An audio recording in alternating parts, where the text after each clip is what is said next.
Morning. ये जो थोड़ा ठहराव आ रहा है, टाइट रेंज के अंदर हम आ गए हैं इंडियन मार्केट्स में भी और यूएस में भी, ये बहुत ज़्यादा चले हुए हैं, थोड़ा रेस्ट कर रहे हैं या फिर कोई और वजह है? Good morning Priyanka, good morning Dimpy. देखिए, यूएस मार्केट से इस हफ्ते आपको बहुत ज़्यादा एक्सपेक्टेशन नहीं रखनी चाहिए, बहुत ज़्यादा उम्मीद ना रखें। वो पहले ही चल गए थे, 84% अर्निंग्स आ चुकी हैं, most earnings ahead of estimate है। जब सब कुछ ऑलरेडी हो चुका है, अनुमान अच्छे थे, अच्छे नंबर्स आए, मोस्टली इन्फ्लेशन टॉप आउट हो गया है, तो क्या ट्रिगर मिलेगा नया?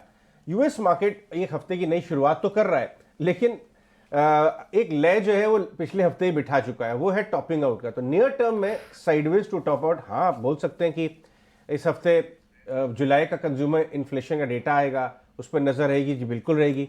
लेकिन बाजार जो है यूएस मार्केट नियर टर्म में, अगर हम आपको चार्ट्स दिखा सकते तो ऑलरेडी थोड़ा सा टॉप आउट और साइडवेज चले गए। इसीलिए अगर आप देखिए कि भारत जो है ना यूएस मार्केट से बहुत ज्यादा रीड नहीं कर रहा था पिछले हफ्ते भी। एक दो चीजें मैं बता दूं अपने व्यूअर्स को, क्योंकि उनका डायरेक्ट इंप्लीकेशन इंडियन मार्केट पे है। पहली बात तो डॉलर इंडेक्स 102 के ऊपर अडिग है। ये हमारे लिए एक परेशान करने वाला और थोड़ा सा नर्वस कर देने वाला मैटर है। एक हफ्ता 10 दिन हो चुके हैं 102 के लेवल के ऊपर डॉलर इंडेक्स बनी हुई है। ये अक्सर एफआईआईज का हाथ भारतीय मार्केट में आने से रोकता है अगर बढ़ता हुआ डॉलर इंडेक्स से। पहली बात, यील्ड 4% के करीब बनी हुई है और क्रूड को मत भूलिए, क्रूड $86 हो गया है। ये सारी नियर टर्म ग्लोबल इश्यूज हैं और वो भारत के ऊपर थोड़ा प्रेशर डालती हैं। लेकिन मैं एक बहुत इंपॉर्टेंट बात बताना चाहूंगा अपने व्यूअर्स को, इन्वेस्टर्स को भी और ट्रेडर्स को भी। आपको याद होगा पिछले हफ्ते मैंने आपको बताया था कि बैंक ऑफ अमेरिका ने, पहला बड़ा ग्लोबल बैंक जिसने आके ये बात कही थी, रिवर्स की थी अपनी कॉल यूएस मार्केट पे कि यूएस रिसेशन में नहीं जाने वाला है। आज सुबह जेपी मॉर्गन ने भी एग्जैक्टली यही किया। सबसे पहले फेड ने ये बात बोली थी, फेड ने ये बात बता दी थी कि यूएस मार्केट इकोनॉमी एक रिसेशन में नहीं जाने वाली है। ये बहुत इंपॉर्टेंट है क्योंकि इससे आपके टेक्नोलॉजी स्टॉक्स ग्लोबली और यूएस, और फार्मा स्टॉक्स और मेटल स्टॉक्स ग्लोबली और यूएस, कमोडिटीज के ऊपर फर्क पड़ता है। अगर यूएस इकोनॉमी धराशायी नहीं होगी, ये एक अच्छी बात है। इकोनॉमी धराशायी ना हो और इन्फ्लेशन टॉप आउट हो गया, ये सोने पे सुहागा। इसलिए आज इस वीक के एंड में जब यूएस का कंज्यूमर डेटा आएगा जुलाई का, उसके ऊपर आप नजर जरूर बना के रखिएगा। आज जेपी मॉर्गन ने कहा है, पिछले हफ्ते बोफा ने कहा था। तो ये आपको ग्लोबल मार्केट में ध्यान देनी चीजें। वैसे एशिया में बहुत जगह इन्फ्लेशन आना है, वो सब कहने की बात है, लेकिन उससे बहुत ज्यादा असर ट्रेड पे नहीं पड़ेगा। लेकिन अजय, पूरा हफ्ता पिछला ग्लोबल मार्केट सब जगह पर, यूएस क्या, एशिया क्या, यूरोपियन क्या और इंडियन क्या, सब जगह पर एक दबाव था।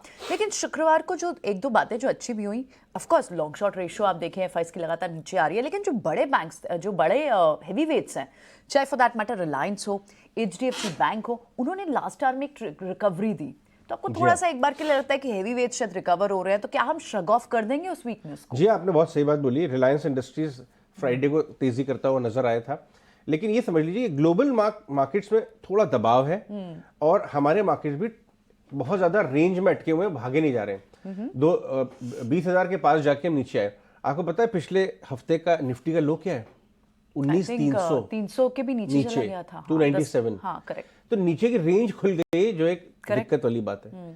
अगर आप बैंक निफ्टी भी देखें, हालांकि 44,800 पे हम वापस आके बंद हुए, बट नीचे 44,300 तक चले गए थे। राइट। तो नीचे की रेंज जो खुली है वो इंट्रा वीक लेवल पे, वो अच्छी बात नहीं है, तो उसको अपन नजर बना के रखनी चाहिए। अब आप कह रही हैं कि रिलायंस साथ देगा या नहीं। फ्राइडे को अच्छा रिबाउंड आया और वीकेंड में रिलायंस ने अपनी एजीएम की डेट, आपको पता है ये बहुत इंपॉर्टेंट इसलिए होगी क्योंकि 4 साल के बाद आप देखने जा रही हैं, 3 से 4 साल के बाद, कि Reliance Industries face to face AGM रखने वाला है। करेक्ट। रिलायंस की एजीएम अभी भी देश में एक पर्व की तरह होती है, कैपिटल मार्केट्स में एक पर्व माना जाता है उसको। राइट। तो 28 अगस्त को जो तारीख आई है, Reliance between now and 28 August positive trade कर सकता है, बाजार को सहारा दे सकता है। Correct. ये हिस्टोरिक ट्रेंड है, इसमें कुछ मैं नया नहीं बता रहा हूँ। मैंने तो करीब 18 रिलायंस की एजीएम्स अटेंड किए हैं। वो एक पर्व होता है, वहां से रिपोर्ट करते हैं और बहुत शानदार काम होता है। और इस बार एक्सपेक्टेशन क्या है?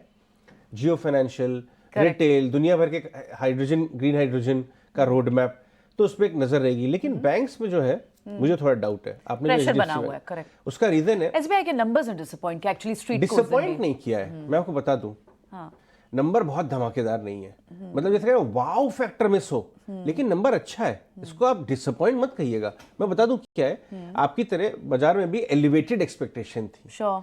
और व्यू ये बन गया था कि इस बार टॉप बैंक्स में थोड़ा एनआईएम प्रेशर आ सकता है, और थोड़ा एनआईएम प्रेशर आपको दिख गया। तो उसमें ऐसा नहीं है कि बहुत बड़ा कोई मायूस कर देना, प्रॉफिट बहुत अच्छी है, ग्रोथ है, एसेट क्वालिटी मेंटेन है, लेकिन जो क्वार्टर टू क्वार्टर वाला गेम है ना, एलिवेटेड एक्सपेक्टेशन इज उसमें राइट थोड़ा सा आपको, तो मैं ये नहीं कहूंगा कि ये गिर जाएगा 5-7%, दबाव पहले डेज लो बंद हुआ है 3%, लेकिन ओवरऑल बैंक्स को भागने के लिए जो इसका साथ आना था वो नहीं शायद मिल मिस पा हो रहा। जाएगा वो ले एंगल से। दूसरा आईटी और मेटल स्टॉक्स, आईटी और मेटल स्टॉक्स पर जरूर ध्यान रखिए। हाँ, मैं आपको IT 10 का दिन से rebound बोल है रहा हूँ ये 2 बात, हफ्तों से, करेक्ट। 2 हफ्ते से आईटी रिबाउंड है, टेक महिंद्रा लीड कर रहा है, मेटल भी आ सकता है, अगर यूएस इकोनॉमी अच्छी खबरें आती रहेंगी तो मेटल में भी रिबाउंड आएगा। ओके। ये अगर आप माहौल देखेंगे, ये मत भूलिए कि इस बार इस हफ्ते आरबीआई मीट भी है, यस।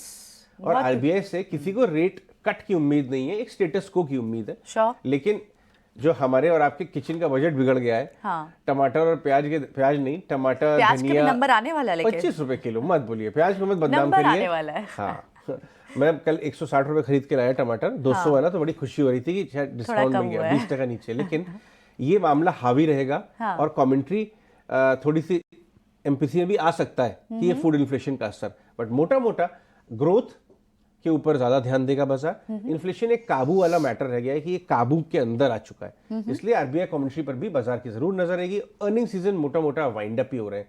रेंज की बात करें तो जो नीचे खुली है रेंज, ये मुझे परेशान कर रही है। मुझे लगता है कि 19,300 19,600 की रेंज में निफ्टी खेल सकता है।